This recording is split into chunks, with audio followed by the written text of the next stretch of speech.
Kan mempelai pria itu kan Yesus Kristus kepala. Mempelai wanitanya itu siapa? Sahabat mempelai itu siapa?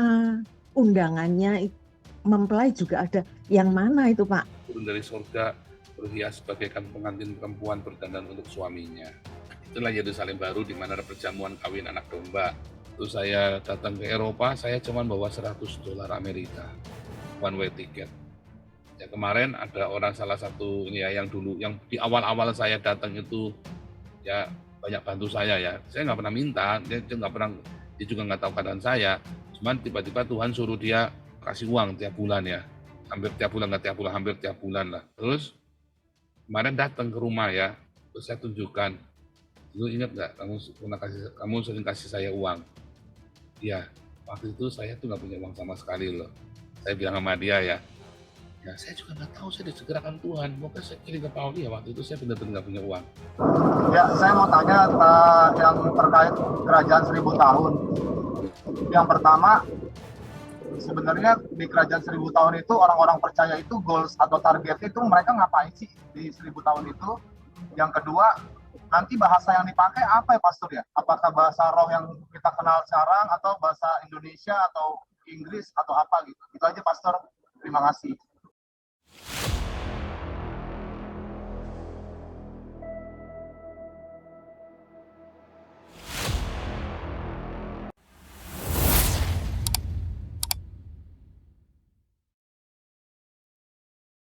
Tapi sebelumnya tolong semuanya di subscribe dulu ya YouTube-nya dan di like dulu ya. Selalu ingatkan untuk subscribe dan selalu di like.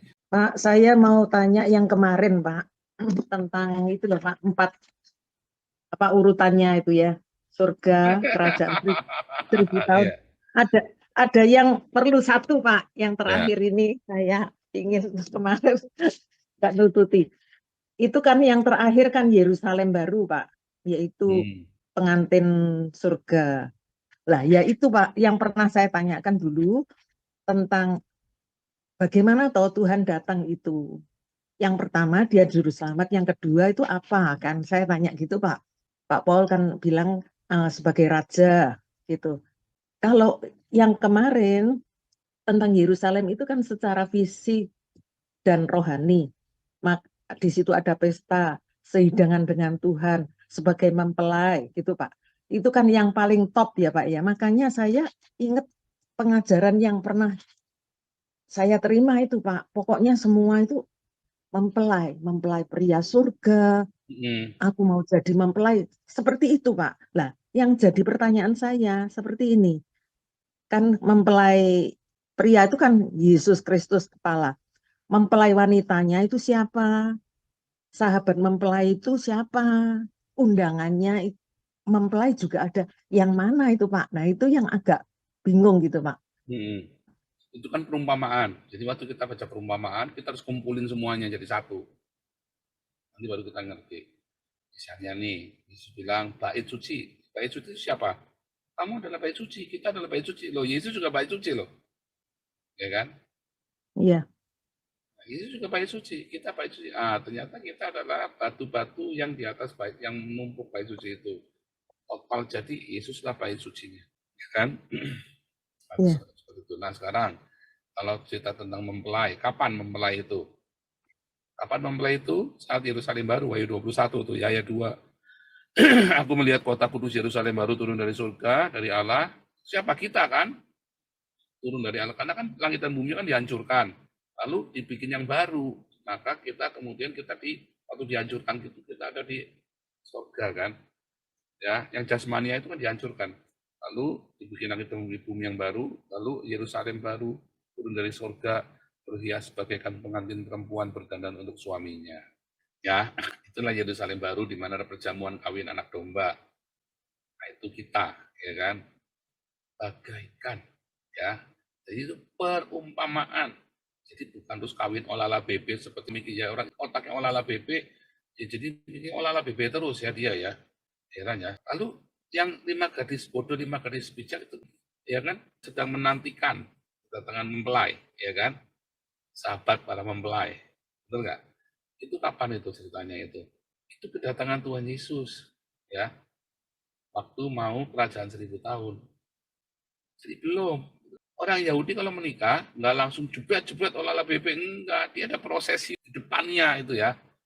Belum ketemu mempelai wanitanya. Jadi kita juga adalah 5 gadis yang bijak atau 5 gadis yang bodoh.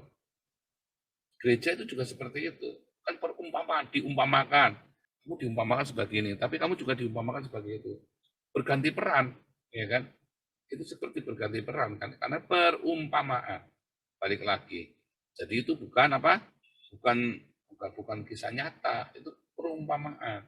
Peristiwanya atau supaya kamu kebayang. Karena memang ketika di jalan itu orang-orang nunggu, sahabat-sahabat para mempelai itu pada nunggu untuk keuangan itu. Artinya apa? Ke dalam kerajaan 1000 tahun dia masuk ke dalam kerajaan 1000 tahun dalam tubuh kemuliaan kan, supaya dia mengenakan pakaian pesta. Ada lagi kan, kerajaan surga seumpama seorang raja yang hendak mengadakan perjamuan kawin, lalu ada orang yang tidak pakai pakaian pesta, ya kan? Kalau ini 5 darah yang tidak punya minyak cadangan, sehingga ketika Tuhan datang, ya minyaknya habis. Kalau minyaknya habis, dia nggak bisa masuk, gelap, dia nggak bisa jalan karena tiap orang bawa pelitanya masing-masing. Jalannya karena itu malam-malam, kan dibilang pada malam hari loh. Artinya apa? Pada malam hari. Pada malam hari itu berarti sudah hitungan hari itu sudah malam, ya, petang. Itu bedanya begitu. Jadi cerita perumpamaan 5 gadis yang bodoh, 5 gadis yang bijak itu adalah cerita Yesus datang untuk menuju kerajaan 1000 tahun. Kalau cerita mempelai itu adalah cerita tentang Yerusalem baru di terakhir. Jadi semuanya ini mencakup dari urutan itu, Pak. Dari pertama ya, kalau dikatakan 5 seperti 5 gadis yang bodoh dan pandai juga kan boleh dikatakan bahwa kita harus siap-siap bisa menjaga minyak urapan itu. Dan itu di semuanya nantinya untuk jiwa kita, untuk kerajaan 1000 tahun juga langit baru dan Yerusalem gitu Pak, ya. Ya, Bukan hanya yang keempat itu, bukan hanya Yerusalem baru, semuanya kita mau ke mulainya sana dari kan. sekarang. Kalau Iya, kita dari nanti sekarang. tidak dibangkitkan, tidak tubuh dalam kemuliaan, tidak dirubah dalam tubuh kemuliaan, alamat kita udah masuk neraka itu udah. Cuma udah jelas nasib kita Iya, iya. neraka. Iya, Pak. Terima kasih, Pak. Jadi Jelas. kenapa disuruh beli minyak? Belilah minyak karena memang pakai uang. Ya, apa itu maksudnya? Diakoninya, ya, memang diakoninya, memang harus pakai uang. Beli, memang beli. Kayak perumpamaan talenta, ya, yang satu diberi 1 talenta, 2 talenta, 5 talenta, itu benar-benar beli. Dia benar-benar uang. Ada orang yang diberi kepercayaan, menabur, suruh menabur. Masalahnya Anda mau nabur di mana? Banyak orang sembarangan nabur 1 talenta, tanam aja lah, gitu kan? Nah, itu bukan talenta main musik, bukan itu ya, bukan. Ya, tetapi itu benar-benar adalah sebuah uang, dipercaya kamu. Ada orang, mengapa orang terlahir jadi anak tukang beca, ada yang terlahir jadi anak orang, ya kan? Kemudian mereka disuruh mengelola. Tapi ya dasarnya, walaupun tukang beca, dia bisa bermental seorang pengusaha, ya kan? Dia irit, dia investasi di tempat, ya investasi, artinya menaburlah di tempat yang tepat. Ada nabur di tempat yang gilbert, nggak akan berbuah. Ada nabur di Damaris, Damar Kasih, tak jamin berbuah. Ya, waktu saya datang ke Eropa, saya cuma bawa $100 Amerika, one way ticket. Ya, kemarin ada orang salah satu ini ya, yang dulu, yang di awal-awal saya datang itu, ya banyak bantu saya ya. Saya nggak pernah minta, dia juga nggak tahu keadaan saya. Cuman tiba-tiba Tuhan suruh dia kasih uang tiap bulan ya, hampir tiap bulan, nggak tiap bulan, hampir tiap bulan lah. Terus kemarin datang ke rumah ya, terus saya tunjukkan, lu ingat nggak kamu sering kasih saya uang? Iya, waktu itu saya tuh nggak punya uang sama sekali loh. Saya bilang sama dia ya, iya saya juga nggak tahu Tuhan suruh saya kumpulin uang di kolektor di Berlin itu, dia kumpulin kolektor ke komunitasnya dia buat kirim ke saya, saudara. Ya saya juga nggak tahu, saya disegerakan Tuhan, mungkin saya kirim ke Pauli ya, waktu itu saya benar-benar nggak punya uang. mau beli tiket buat istri saya saja nggak punya, tiket buat keluarga saya ya waktu itu habis berapa puluh juta itu ya, kan bertiga kan. Saya nggak ngerti itu kenapa saya digerakkan buat kirim ke kamu. Terus dia lihat studio saya ya, lihat studio yang di bawah, lihat studio yang di atas. Terus tak ceritain ya, kalau kita sekarang kumpulkan kolektor 30.000 euro per bulan, 500 juta per bulan kolektornya kita. Saya bilang, ini kamu nabur, ini taburan kamu, salah satunya. Saya bilang begitu. Wah, dia terharu sekali, saudara ya. Ya harus kita akui dong, itu memang taburannya taburan dia kepada saya ini berbuah. Buahnya ini, karena banyak jiwa dimenangkan. Nah, orang ini yang sama saya, yang menerjemahkan saya pakai bahasa Jerman ya. Waktu saya baptis orang 1 jadi 9 itu, saudara. Kamu ingat orang ini, kita datang sama orang ini, ya sekarang 1 buahnya udah jadi 9, bahkan sekarang orang 9 ini dia bikin komunitas lagi, sepupunya apa yang dibawa semua besok mau dibaptis, saudara. Ya, besok saya antara tanggal 28 sampai 31 saya pergi ke Berlin lagi, saya mau baptis lagi, saudara. Gila ya, saudara ya. Dengan lihat sekarang udah berbuah. Itu memang begitu, saudara ya. Menaburilah di tempat yang benar. Oh, yang penting saya kolektor urusan mereka serahkan sama Tuhan. Oh, hati-hati loh. Itu seperti perumpamaan talenta itu. Oh, saya nggak mau tahu, yang penting kasihkan ke gereja saja. Terus saya nggak mau tahu urusannya, biar gereja yang ngelola. Oh, Anda harus tahu loh, itu buat apa uangnya. Anda kalau kolektor, ya, bukan Anda kepo, bukan. Anda udah ngasih. Cuma Anda harus yakin, itu kan Anda menabur benih. Bahwa benih yang Anda tabur itu berbuah. Bukan berbuah terus Anda dapat balikan duitnya banyak, bukan. Tapi lihat, ini kan Anda nanam untuk pekerjaan Tuhan. Apakah pekerjaan Tuhan itu jalan apa enggak? Itu loh, saudara. Ya, kayak Anda nabur ke Damaris. Damaris terus kasih makan terus setiap hari. Anda upahmu besar di surga. Itu taburanmu. Anda lihat dalam Damar Kasih. Ya, kita sekarang banyak menginjil, banyak orang dibaptis. Ya, kita banyak melengkapi orang. Anda lihat di Embun Pagi, sekarang nggak ada orang miskin di tempat kita, saudara. Nggak ada yang sampai pakai sampai tidur di gelandangan, sampai nggak punya makan. Nggak ada, saudara, di komunitas kita ini. Nggak ada. Itu taburan Anda berbuah. Ya, kita penginjilan di Eropa, yang Anda nabur ya, yang buat penginjilan di Eropa. Kita membaptis banyak orang di Eropa, itu berbuah. Tapi Anda nabur ke Hagios itu berbuah. Bukannya malah saya beli jet pribadi, saya beli limosin. Enggak, saudara ya. Bahkan saya beli mobil itu, Volvo-nya saya itu, Volvo tua ya, 2013 ya. Itu, saya beli Volvo itu pakai uang dari pemerintah Belanda, bukan dari uang kolektor, saudara. Bukan, dan Volvo itu kemudian saya kasih nama, pakai nama Stichting. Nama yayasan. Di atas nama yayasan, saudara ya. Karena harus ada modalnya kan. Milik apa, asetnya apa. Nah, kita tunjukkan. Karena saya kan nggak punya gedung, saudara. Waktu itu mulai kan saya belum punya rumah, belum punya apa. Itu, saudara, itu namanya taburan berbuat. Itulah artinya ya, membeli minyak dan perumpamaan talenta. Ya, itu artinya seperti itu ya. Itu benar-benar uang ya, nggak main-main. Jadi, berapapun penghasilanmu, Anda tukang beca, Anda direktur bank, Anda punya perusahaan, Anda, itu uang yang Anda taburkan. Hati-hati ya. Hati-hati ya. Herman, lanjut. Ya, terima kasih Pak. Ya, Bu Marta. Shalom, Pastor. Ya. Ya, saya mau tanya yang terkait kerajaan 1000 tahun.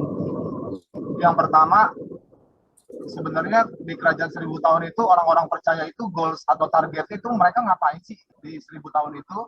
Yang kedua, nanti bahasa yang dipakai apa ya, Pastor ya? Apakah bahasa roh yang kita kenal sekarang atau bahasa Indonesia atau Inggris atau apa gitu? Itu aja, Pastor. Terima kasih. Pertanyaannya keren. Lama, bahasa yang digunakan di zaman kerajaan 1000 tahun, bahasa apa, saudara? Tahu nggak tadi saya ngomong apa, Pak Herman? Uku punya bisiki piala pala sandalawas. Ngerti nggak tadi saya ngomong apa? Nggak ngerti, Pastor. Nggak ngerti lah kalau bahasa Arab coba sandalawas. Cuma Anda sekarang ngomong satu-satu di gereja sandalawas. Kira bala sikara bara sandalawas. Karena mana masih kata bara biri. Bingung, saudara. Bingung. Iya, Nah, bingung. bahkan Paulus berkata bahasa roh akan berhenti, ya kan? Iya. Yang ada apa yang tersisa? kasih. Bahasa kasih.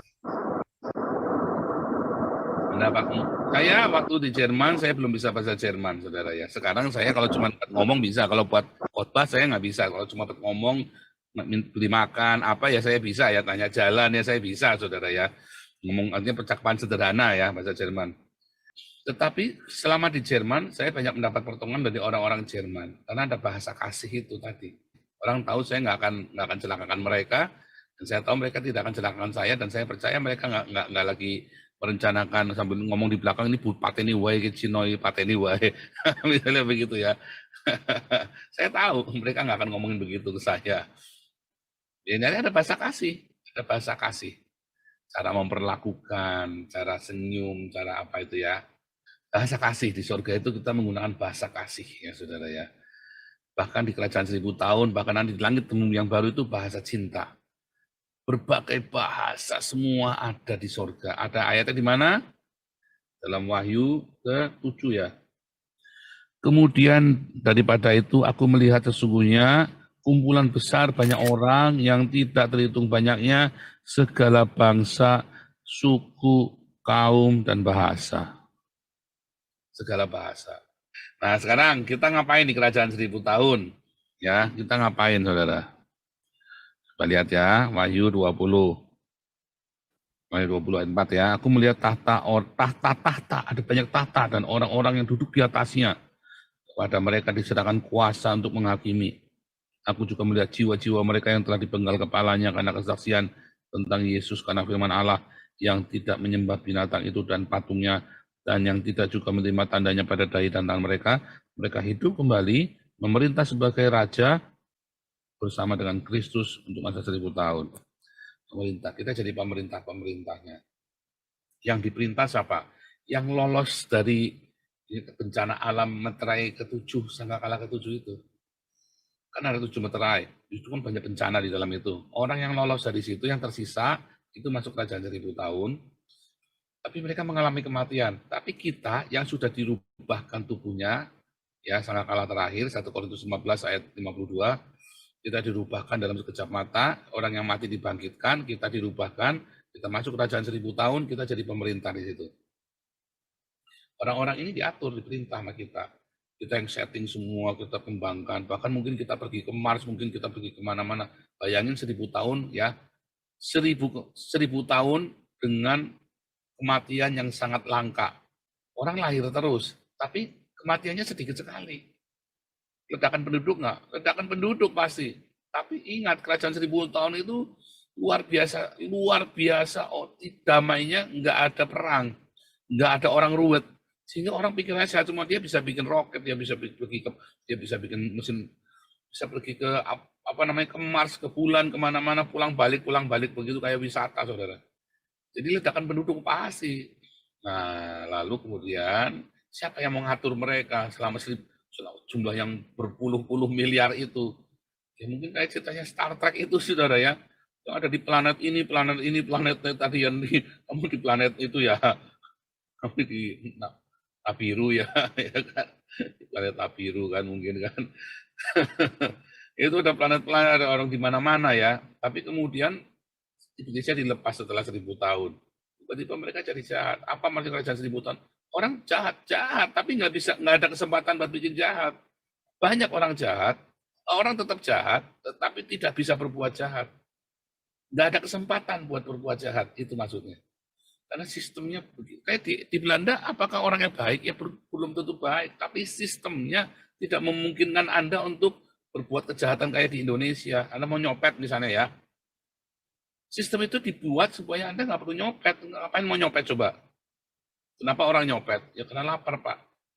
Kamu lapar, nggak usah nyopet. Kamu pergi aja ke kantor kecamatan.